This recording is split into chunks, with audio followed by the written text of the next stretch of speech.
Chết cha, tụi nó nhắc là 5 giờ rồi, sắp tới giờ quay rồi nè. Dạ. Xin chào quý vị khán giả đã quay trở lại với Colorman. Và bây giờ là cái video kế tiếp về câu chuyện ngôn tình của thế kỷ 21. Chuyện cổ tích giữa đời thường. Mình nghĩ rằng đây là một câu chuyện khó tin nhưng có thật đó quý vị các bạn. Câu chuyện về anh Khánh ở Cần Thơ yêu vợ tới cái mức mà phải đến cái chỗ cửa hàng mà cái địa chỉ 58 Trần Văn Khéo, nơi mà mình đang chuẩn bị mở cái food mart. Thì anh đến mình cũng hết hồn, mình tưởng anh đến mới đầu, mình tưởng ảnh là một là đến để xin viện trợ, mà hai là anh đến để anh xin việc bảo vệ hay gì đó. Nhưng mà cuối cùng không phải, anh đến để anh ủng hộ nước mắm, nước tương ớt, tất cả các sản phẩm của Colorman. Bởi vì anh đến là vì nguyện vọng của vợ ảnh. Vợ ảnh thì bị sốt bại liệt, bây giờ đã bị khuyết tật rất là lâu rồi, lúc hai người mới cưới nhau luôn tới bây giờ. Nhưng tình yêu của ảnh vẫn rất là trọn vẹn với chị. Và anh nói giờ em cũng không biết, nói một câu thật là nói thì cũng muốn rớt nước mắt luôn, là cũng không biết là lúc nào sống lúc nào chết, nó vậy luôn á. Thì thôi em làm gì cho vợ em vui là em hạnh phúc rồi. Nên là em biết là vợ em sẽ rất là vui nếu mà được gặp anh ngoài đời. Mấy lần là cũng muốn gặp anh, tranh thủ ra chụp hình với anh mà không bắt được anh. Rồi giờ mình đang đi vô cái khu nhà của ảnh này nè. Cái khu này là khu Hồng Phát nha, khu dân cư mới. Biết sao anh biết khu này không? Ngày xưa là mình có cái văn phòng ở đây. Đó. Chà, kiểu này chia nhau vác vô ha.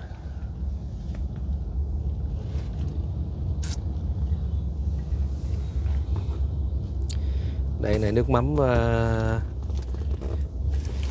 10 độ đạm. Thùng này là thùng 24 chai. Cái này là nước mắm 2 độ đạm. Thùng này 12 chai. Còn đây là một món quà bất ngờ của Colorman, niềm vui bất ngờ gửi đến cho chị. Niềm vui bất ngờ. Nghe nói chị uống cà phê sữa nữa là đúng bài rồi. Hay quá. Đây là một thùng tương ớt vị Bắc. Đây là 5 chai nước mắm nhĩ. Nãy anh tính mua cả thùng luôn á quý bà con. Nhưng mà mình cản lại tại vì mua một thùng tới 1 triệu mấy lận. Rồi thôi, đâu có ăn hết đâu mà mua quá nha mua.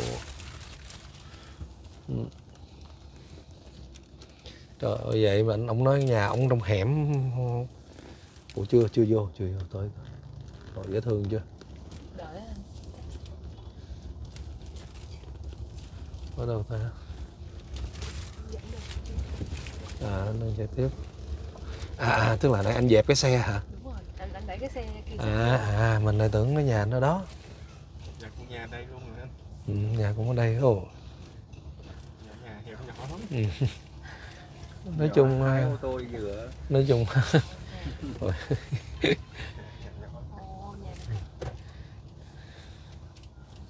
ôi, nhà nhỏ ghê luôn. Nhưng mà nói chung nhà lớn nhà nhỏ không quan trọng bằng có trái tim. Có một cái trái tim mà nó trái tim hẹp hòi ở cái nhà cho bự cũng chẳng có ý nghĩa gì, đúng không quý bà con? Đó. Có một trái tim mà mênh mông bát ngát, ôm cả non sông trọn kiếp người. Anh đi vô bất ngờ đúng không?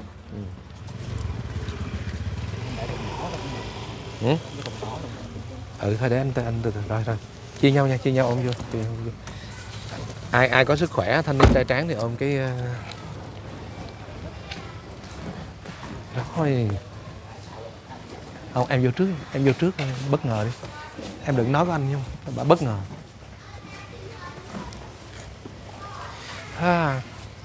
Mờ kính hết trơn rồi.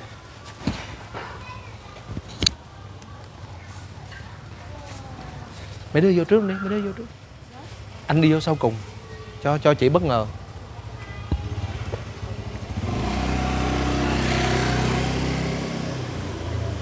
Vô đi. Mấy đứa vô trước đi, mọi người vô trước đi. Anh đi sau cùng cho chị bất ngờ. Chuyên gia bày trò.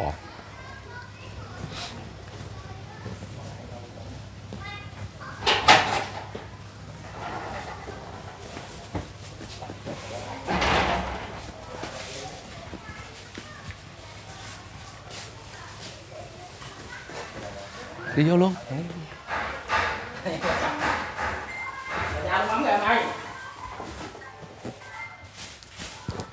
Mang vô luôn, mang vô luôn. Mang vô bếp luôn, mang xuống bếp luôn. Mang thẳng xuống, có chừng đá đồ người ta kìa, đụng vô đồ này không có tiền đền đâu đó. Lỡ rồi, không sao. Nặng quá nè ai thôi. Thôi ráng đi.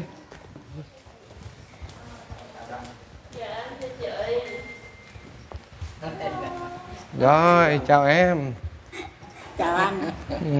Đêm nào không cậu anh tới 11 giờ la hoài luôn đi ngủ đó. Anh với con dừa. Chào con. Dữ lắm. Đó, trời anh với Khương Dừa nữa, Khương Dừa mà coi này là Khương Dừa bữa nào phải xuống thăm á. Bữa nào kiếm con dừa mới xuống. Em ngại đó. Hả? Ngại gặp người lạ đó. Ngại nó Vậy hả? Thôi thì giờ anh lỡ đến rồi sao giờ, chẳng lẽ đuổi anh về? Dạ. Ngồi anh vô đây. Giờ đây ha, giờ đây uống ly nước là anh đi hen. Cái lại anh có món quà nhỏ nhỏ tặng em nè. Trời ơi. Ngồi đi anh. Em ngồi đi. Dạ. Nè em kéo Mê anh dữ lắm, mê anh với con dừa dữ lắm. em ngồi đi, em ngồi ghế này đi cho dễ ngồi nè. Ngồi đây ngồi nói chuyện Dạ, với ngồi nào cũng được chứ. Đây em ngồi ghế này đi, đó. nói chuyện với lâu lâu được kiếm ổng lâu có dễ đâu à. Ngồi chút xí. Ngồi nói chuyện với Không biết gì đâu, thì em muốn coi trên YouTube thôi chứ đâu biết nói chuyện gì đâu. À vậy hả? Thôi đâu có sao đâu. Được. Anh ngồi đó đi, anh ngồi Thôi trên được đây rồi, đi. để anh lấy cái ghế nhỏ anh ngồi cho nó. Cho nó ngang ngang với em. Rồi em kiếm bằng biết luôn á chứ gặp á. Rồi, Đẹp cho vợ nó thích rồi. Ừ. Cái gì mình không Đây. có mình làm được. Thôi giờ kéo khẩu trang xuống dòm coi đúng tôi không nè. Em, ủa bà xã tên gì? Mình Phụng. À, anh Khánh Con đây, anh. Khánh đây Phụng. Dạ. Ừ.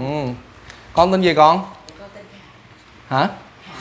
Khải hả? Con tên Khải hả? Con qua đây ngồi chơi nè. Thôi hả? Nó ngại lắm, nó ít Ai ra, hả? hai mẹ con ít đi đâu á, ở nhà không à. Ừ. Thôi kệ. Lâu con đi chân á. Lâu chú tới chú quay một cái video kỷ niệm. Muốn lớn lên con coi, qua đây ngồi chơi chú nè, có gì đâu. Ngồi chú đi con. Nha. Ừ. Tội nghiệp ba con lắm nha, ba con chạy ra. Không biết em đó, biết em đó 100.000 đồng. Trời biết 150 đồng luôn kìa. Trời nó coi 150 đồng vô đây kìa, trời ơi, nhanh lên. Kìa anh ta trình. Biết bé em đó luôn hả? Biết 150 đồng luôn là trời ơi 150 đồng sướng. 150 đồng quá sướng.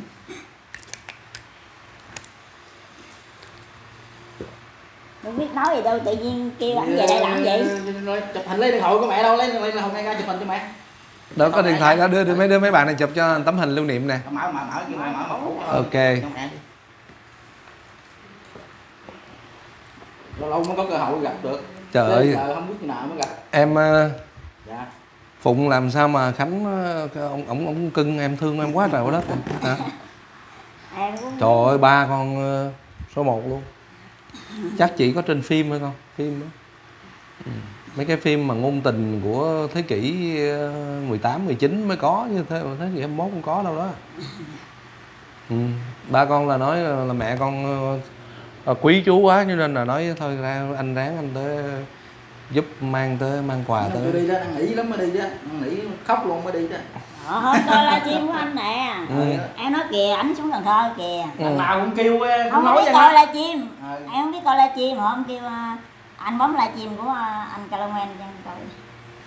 Tối nay coi nha. Không biết Tối nay sao. coi livestream bán tiếng rau bán bánh mì nha. Dạ. Tại vì coi YouTube là nó đã qua rồi. Mà coi livestream thì Rồi YouTube nó anh xuống quán cơm ếch kìa, cái chạy lại là về mất cái tiêu ra rồi. Ừ. Tấm hình nữa. Rồi. Khách xích vô luôn khách. Ok rồi. 1, 2, 3. Mình lấy cái máy của mình chụp anh đây. Dạ, nhìn vào đây chụp cái máy. Ừ. Mọi người nhìn lên hết rồi 3, 2, 1. Anh nhìn hết rồi 3, 2, 1. Rồi. Ngung Tại nãy giờ em Ba hai không con chân có à. gặp người lạ. Ừ. Ở nhà. năm Ít trời ông đi đâu chứ á. Không đi đâu hết trơn á. Thì Ủa bả về quê kêu về, trở về không kêu về. ít gặp người lạ nhưng mà Tại vì mình đây người ngại. quen mà. Đây người quen mà đâu có Không lạ đâu. quen thì em quen anh thôi chứ anh đâu có quen em đâu. Ừ. Tại em coi hàng ngày. Trời ơi. Vô không Đó biết là nói gì mẹ, luôn mẹ ruột Quyên của quý vị em. khán giả. Dạ chào cô ạ. Dạ. Dạ chào cô, chào chú. Mua nước mắm cho hai chồng già ăn. Tự nhiên rồi cái ảnh đi kêu anh Calaman lại đây. Nó là hâm mộ quá rồi kêu lại. Dạ chào anh chị. Dạ. Thấy thấy các bạn. Dạ. Đêm nào Ba chụp hình với ảnh đi. Dạ xin phép Ba lại ba chụp hình với ảnh. được quay cái video này làm kỷ niệm. Nè con, mai mốt lớn lên coi lại dễ thương chứ bộ. Tại vì chú cũng hơi bất ngờ đó, mà lần đầu tiên mà chú thấy thương vợ quá.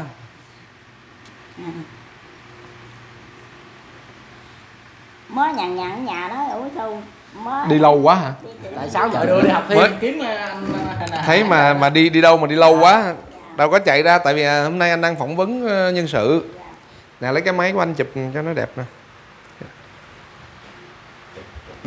Ừ. Ơi da. Dạ. Hả? đầu nó ngoài đẹp gái quá trời. Trời ơi quái chân luôn ngoài đẹp gái rồi. Trời ơi, dỡ nón ra mới đẹp nữa. Nó cái đội nón giống như bán vé số à. Dạ 1 2 3 đi tới lên 1 2. Dạ thưa anh, dạ anh ngồi đi anh. Dạ. Là ba ruột của Dạ, ba ruột, ba mẹ ruột của em. à Dạ.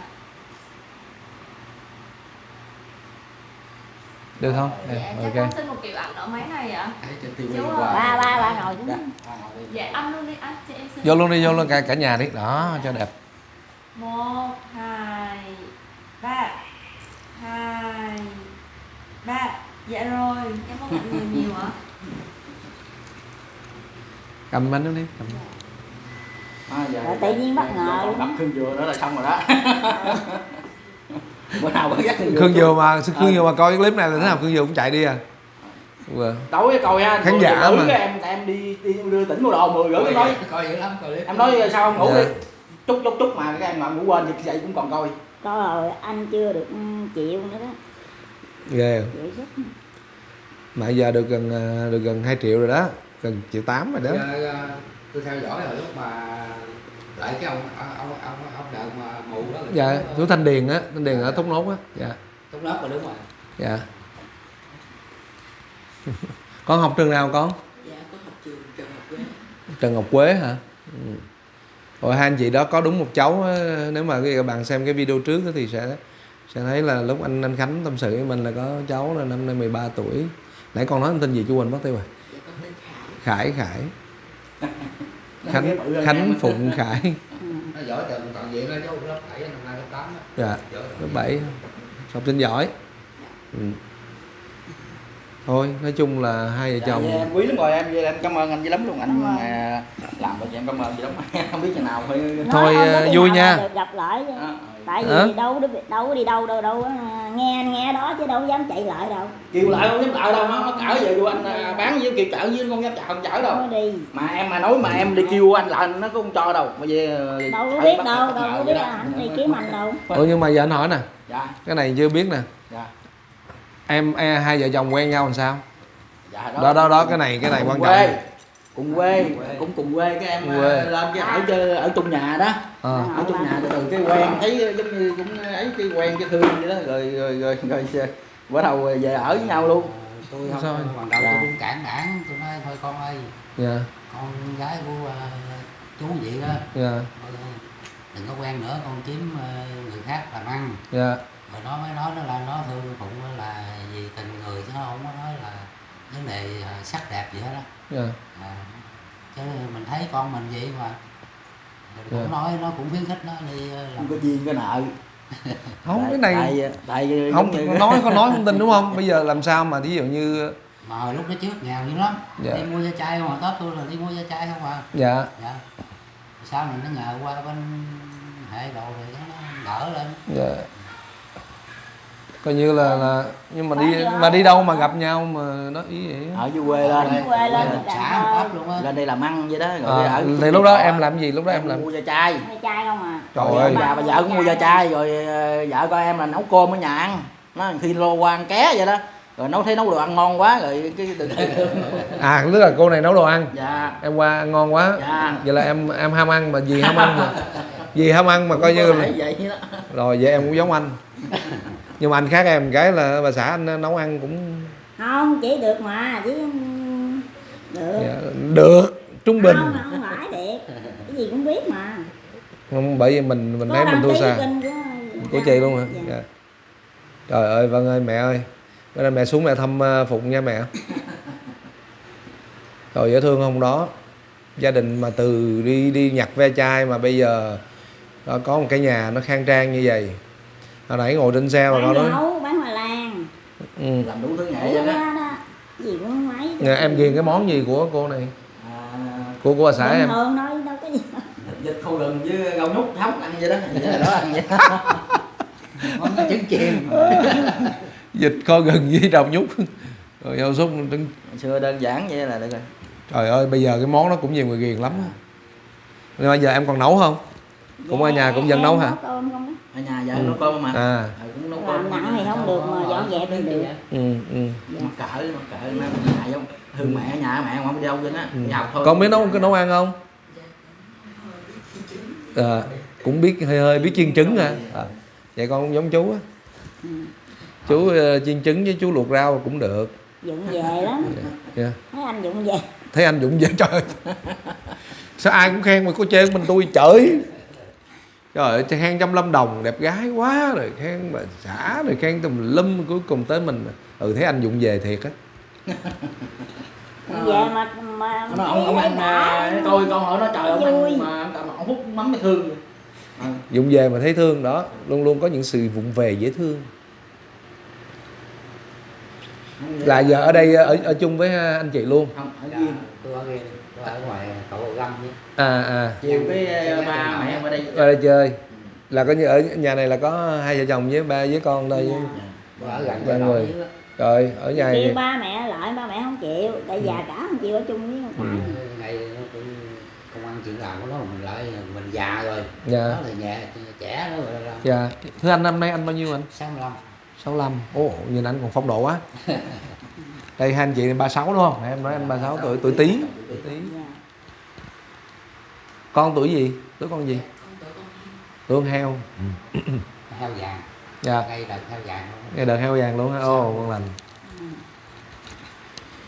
Rồi thôi anh đến thăm ha. À, chết cha. Nè có cái vụ này vui nè. Hồi nãy là coi như là ông xã ủng mua ủng hộ rồi, giờ này anh gửi anh tặng em nè. Dạ. Đó, anh cũng không biết em biết uống cà phê, đây có cà phê khoai môn nha. Dạ. Đi mua đó. Không có mua, cái này anh mua anh tặng. Rồi đây sữa dừa 5 loại luôn. Cái này là bạc xỉu. Rồi. Còn cái này là sữa đá với lại đen đá, đúng 5 loại luôn. Nha, để anh bỏ vô cho. Ok. Vô thấy bất ngờ rồi chứ. Rồi 5 loại giá bất ngờ. Rung chết luôn á.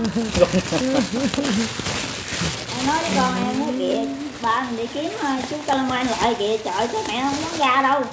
Chạy vô cầu. Rồi nhưng mà chắc là lúc sanh khải chắc khó lắm đúng không?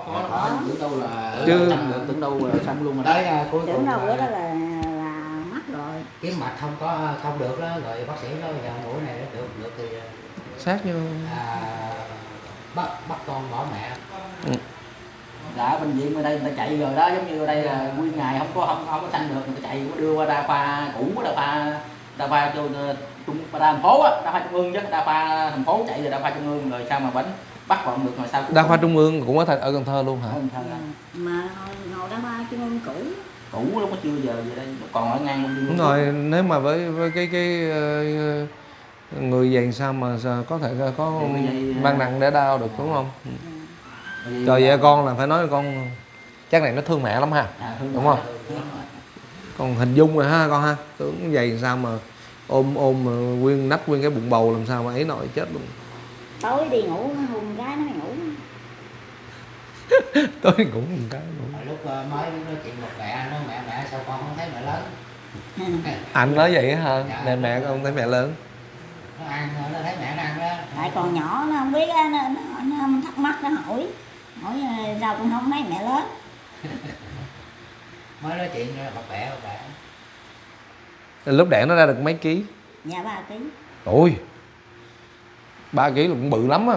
Dạ. Siêu âm gần ngày á, siêu âm mà nói cháu khỏe lắm, bác sĩ nói thai nhi khỏe đi lắm, mạnh lắm. Cái này chắc là cũng phước á ha, chứ còn bệnh nếu mà với nếu mà cái kiểu mà bệnh vậy đâu có mà bệnh bị vậy là đâu có. Thường tôi nói nằm đêm suy nghĩ á, ông bà bên tôi ăn ở lại của Đức á. Dạ. Ra gặp lễ tôi nó bảo gặp gái tôi mừng quá trời luôn. Dạ, dạ. Bây giờ ông nội nó ăn chay trường không à, ông nội năm 76 rồi ông ăn tới. Cái này cũng thật sự là cũng phải nói có phép lạ, chứ còn với nhân dáng như chị Phụng thì không thể, khó làm sao mà có thể mà mang bầu mà 3 ký. Còn không nghĩ có chồng nó nói gì tới có con. Đúng rồi. Ai cũng nói. Mà nói nay ảnh thương em lắm. Ừ. Dạ. Trời nãy anh tới mà mình đang phỏng vấn nhân sự cứ nghĩ là một tới xin việc mà hai là tới xin tiền, giống như Khương Dừa đó anh. Đó, trời chuyên gia. ơi, coi tức Mình quá thấy trời mà tại luôn. ông khớp, ông cứ vô ông lắp bắp, ông nói không được. Anh Khánh nè, anh vô anh lắp bắp anh nói không được rồi xong thì đương nhiên rồi ngại mà cũng không biết là mình có từ đâu qua biết nói gì từ bắt đầu không biết. Dạ mới bắt đầu câu chuyện như thế nào, đúng vậy luôn. Mà nói cũng chưa hiểu luôn. Là em phải lúc đó ồn quá em phải đóng cái cửa lại xong mới nói anh nói lại từ từ coi, cuối cùng mới hiểu à. Nói trời sao thương vợ dữ giờ tôi không tin luôn. Mà chị nói là ráng ấy là em phiền anh mang nước anh nói được anh giúp em cho vợ em vui, tại vì cũng không biết bao giờ mới gặp anh rồi tướng tá về cũng không biết là lúc nào còn khỏe, lúc nào yếu, lúc nào khỏe cũng không biết được. Phải rồi em bệnh hoài. Hoài Dạ bữa cái em bệnh nằm chóng mặt. đầu. Rồi cái thể trạng này nó đâu có như bình thường được, mình đâu có như người bình thường được, cho nên là ráng học cho con ha nha. Là thôi chắc hôm nay giờ tới cái này đúng là duyên á, mình nghĩ chắc là mình duyên, nhân duyên mình lớn lắm, sao mình gặp được những cái câu chuyện mà Lại không có ngờ anh lại đây đâu. nên là anh có xin phép là mình có xin phép gia đình là cho mình ghi hình, tại vì thật sự đây là những cái câu chuyện mà nếu mà bà con xem thì sẽ nói giống như chuyện cổ tích, chuyện không ai tin được. Dạ đúng rồi. Đúng rồi, nghe tin. Không Lúc đầu ảnh ở với em là người ta nói ở chơi thôi. Bỏ mày đó. Sợ thời gian sau một ngày nó nghe bàn tán rồi nó chán nản á. Là chơi cái gì 15 năm rồi ít đâu. không phải lại chơi gì chơi thì người ta kiếm mấy ông mà ham ăn chơi thì đã kiếm mấy cái bà cho xinh đẹp ngon lành, đúng không? Như kiểu người ta nói thì sao mình nói ra thì đây ngại. Hay quá, mà cái điều mà là mình thấy mừng nhất là cả gia đình đều rất là khổ luôn, xuất phát từ nhặt ve chai mà bươn chải rồi. Em mới vợ em là mới về ở về em là cái xe ba gác, em biết xe ba gác kéo mấy bà kéo ba gác Là lúc đó còn cũng nghèo luôn á hả? Là lúc đó em mà cái xe ba gác Là quen nhau từ cái Sống không nổi lên tới đây đó, ở cái xe ba gác mà em mướn một ngày 7.000 đó, thời buổi đó đó. tình yêu ve chai. Cái xe ba gác mà phải đi mướn không có tiền, cái xe ba gác lúc đó 700.000 đồng không có tiền mua, phải mướn người ta ngày 7.000 kéo bộ này ở nhà trọ mướn xe ba gác rồi xanh này là lúc đó không có tiền luôn đó, rồi muốn gán phấn đấu xanh nó ra mượn tiền góp cũng Đi mình góp đi xanh đó. Lúc đó cô mới xanh thì khổ. Càng ngồi càng ra nhiều chi tiết. Mất thời gian anh làm gì anh làm. Đâu có gì đâu, anh không lát tại anh đi quay. Dạ. Anh chuẩn bị 6 giờ anh ra anh nha. Thôi lát tiếp tục coi livestream của anh ha. Livestream tối nay anh quay, anh giúp đỡ hai ông bà cụ thấy thương quá, gần 90 tuổi. ở đâu rồi? Dạ gần chỗ Mường Thanh á. Dạ bán mì đó không có cái bán mì ngày bán có đâu, dạ cũng xào. Có 10 bán ngày có hơn chục ổ bánh mì. Trời. Ngồi hai ông bà thấy tội, thấy thương lắm luôn. Không còn chạy xe ôm đó mà. Dạ, mà đâu có tiền gì đâu, chạy ngày cũng kiếm chắc không biết bực Xe mấy. ôm bây giờ chạy đâu có tiền bạc gì. Rồi ở đó thì nó khuất nữa đâu có. Nên là hôm Bà nay bị rung. ừ, Bà lão đó bị rung. Parkinson đó, bị rung cơ, bệnh của người già. Tại em coi clip anh biết chứ em đâu đi Thì đâu nhỏ rồi. gái tôi hồi sanh ra được nguyên dạng mà tới 7 8 tuổi 8 tuổi gì đó. Dạ. Lúc đó cái bị hai chồng đi mua da chai đó, Dạ. rồi ở nhà nó nóng sốt cái nó nhảy mũi xong nó cục. Mà mấy năm đó nếu mà như bây giờ thì không đánh đổi. Bởi vì thấy con nó vậy rồi coi như là lực bất đồng tâm, tiền không có. Tiền không có, cô không biết điều trị thì sao. Đúng rồi. Rồi cái ngày qua ngày cho uống thuốc viên, thuốc cảm trong tủ người ta mua uống vậy thôi. Mà nó nằm nó nhức là mấy năm trời nó nhức, nó than mình lên đó. Nhiều khi gia đình ngủ hết trơn rồi nó còn lên nhức quá ngủ đâu được. Ở sau này nghe con nó nói là đứt ruột nó nhức chịu mấy năm trời.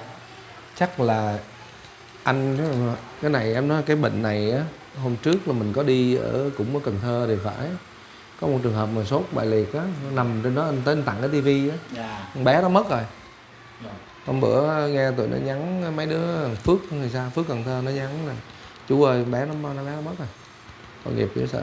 Nói chung là mấy bệnh nó nằm chỗ riết là cứ rồi nó đổ bệnh này qua bệnh kia á, cái thể trạng mình nó không có như người bình thường, cứ nhiều loại bệnh á. Em cũng đi mua quán mà em gặp những hoàn cảnh giống như Nên là nói thật nói gì nói vẫn rất là còn có phước đó nha. Cũng đỡ. Mà Phước là có ông chồng nó trời ơi. Bây giờ cũng là phước đó. Ai bán vé số già là nó mua. Tại vì đó chắc cái trước mắc nợ. Đúng rồi, xác định vậy Giờ mắc là nợ. phải trả cho em. Đúng rồi, trước chắc nợ dữ lắm. Không giờ phải trả cho em. Bởi vậy mình Tối nay chắc ngủ không được luôn. mình ngủ không được. dễ thương quá mà con ơi, thiệt sự luôn. Đúng rồi. Tới giờ mình cũng ngồi mình cũng nghĩ tại sao lại có không tin là có câu chuyện vậy luôn. Nhưng mà thôi chắc có lẽ là phải xin được khép lại video này ở đây ha. Trước khi khép video anh em mình lạng ra kia coi có đồ đồng tiền xưa bạc cắt cũ gì anh làm mà như anh mua ủng hộ một cái. Thôi được rồi. Không. Đây. Thì các bạn thấy không, đó chị Phụng á. Mình là chiều cao lý tưởng rồi giờ thôi mà chỉ đứng coi như mới tới cái hàng hông mình thôi đó. Thôi vui nha. Dạ. Thôi là coi như có duyên anh xuống thăm thì Dạ. thêm chút niềm vui gia đình, rồi chúc gia đình dạ Chú lúc đầm ấm hạnh phúc. Dạ. Có lên đường mình giỏi đi làm phước cho những hộ nghèo còn ở trong xã hội. Dạ.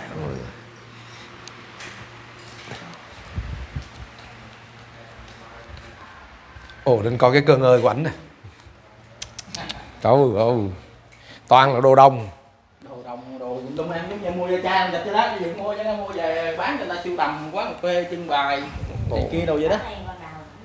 Hay quá. Tiền xu tiền cắt vô nói chung là tính các đội.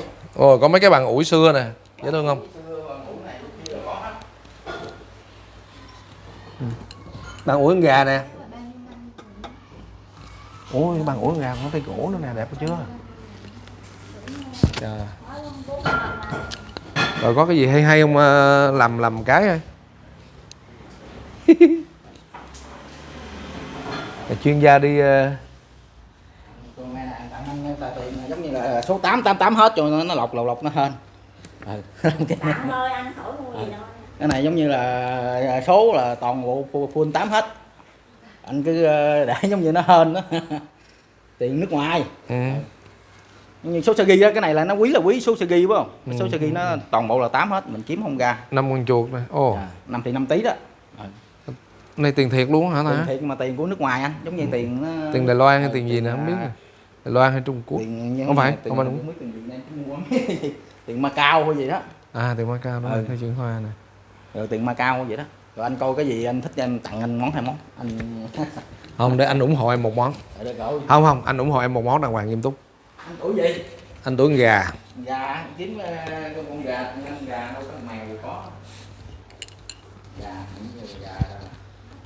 hết gà. Không mua cái bàn ủi con gà đi. Đó. Bàn ủi con gà này là xưa lắm á. Bàn ủi này là ủi thường nè. Ủi này tức là ủi của Việt Nam mình nè. Nó là nó nhẹ lắm. Còn cái bàn ủi của Pháp là nó nặng nè 7 kg. Nó có đống nằm đống đồ luôn. Có thang. Ồ, cái này năm mấy người ta? Năm 1914, hay quá. Cái này là gà trống nè, còn này gà mái nó có một cặp. Ừ. Cái này là gà mái nè. cũng cùng năm luôn hả? Cùng năm, tại nó sản xuất ra 2 loại, ví dụ là trống gà mái, cái này cũng 1914 nè, cái này là có gà có đóng chữ luôn. Rồi Có thôi cái thôi anh lấy cái cặp này đi, được chưa? Này, Rồi em cứ bán người ta sao anh tính em vậy. cái này gà mái nặng cặp kìa nè. Cái là 7 kg đó, ủi không nổi đâu à. Không anh ôi đã. Gà trống nó đi gà mái, chẳng lẽ gà trống đi gà mái mới đẻ được chứ không có hai gà trống. Ok. Hai gà trống làm sao làm ăn gì. Rồi. Rồi cho anh gửi đi, anh gửi đi. Rồi.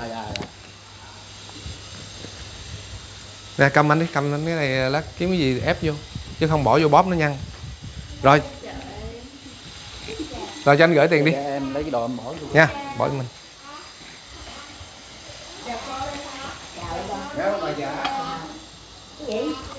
Bỏ rồi đây. Dạ xin phép coi như mình mua lại ủng hộ ảnh thôi. Và mình tin rằng cái này rất là quý. Năm 1914 thì tính đến nay là 105 năm, 106 năm. Đúng không? Rồi. Nè, thiệt mấy. Hơi bị đỉnh luôn. Hàng này chắc vô giá luôn. Và mình xin phép là không có tiết lộ giá. Dạ, quý vị và các bạn nào muốn mua lại thì mình sẽ báo giá sau nha. Dạ, xin chào tạm biệt. Hẹn gặp lại. Tại vì sao mà mình mua cái 2 con gà trống, con gà trống với con gà mái thì thật ra nó cũng có ý nghĩa đó quý vị các bạn. Tại vì Giờ em muốn đẹp cái anh mướn ta chùi bóng lại. không để gì mới đẹp. Em gối lại cho. Có trống có mái nó mới đẻ ra được cái gà con. Rồi các anh em Cần Thơ nào thích sưu tầm đồ xưa, đồ đồng tiền xưa, bạc cát cũ thì vui lòng đến. Cho địa chỉ được không? Cho số được không? Chắc người ta cũng biết em mà đúng không? Thôi ra biết em. Ủa vậy hả? Cứ nói Khánh đồ xưa đồ.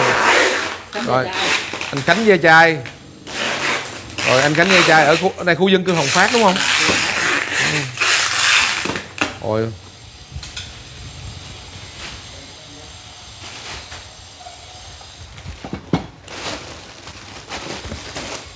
Rồi xưa anh đi anh mà đi công tác đâu anh cũng vác đồ xưa vậy đó. Bây giờ cái kho mà đồ của mình á, mấy cái đồ xưa nhiều lắm luôn. Giờ vài bữa tụi nó kêu dọn không biết dọn sao. Dạ. Chào tạm biệt quý vị và các bạn nha. Xin được khép lại video này tại đây. Cảm ơn quý vị và các bạn đã theo dõi. Những cái chuyện câu chuyện trên cả tuyệt vời. Chỉ có nhân duyên mới đưa mình được đến đây. Mình nghĩ là mình là người rất là có phước. Và cũng xin chia sẻ câu chuyện này đến quý vị và các bạn. Và đã có sự xin phép của gia đình rồi nha. Xin chào tạm biệt quý vị và các bạn. Chúc gia đình anh Khánh, dì Phụng, rồi cháu Khải với lại hai bác là rất nhiều dồi dào sức khỏe, an yên, hạnh phúc và gặp nhiều điều may mắn.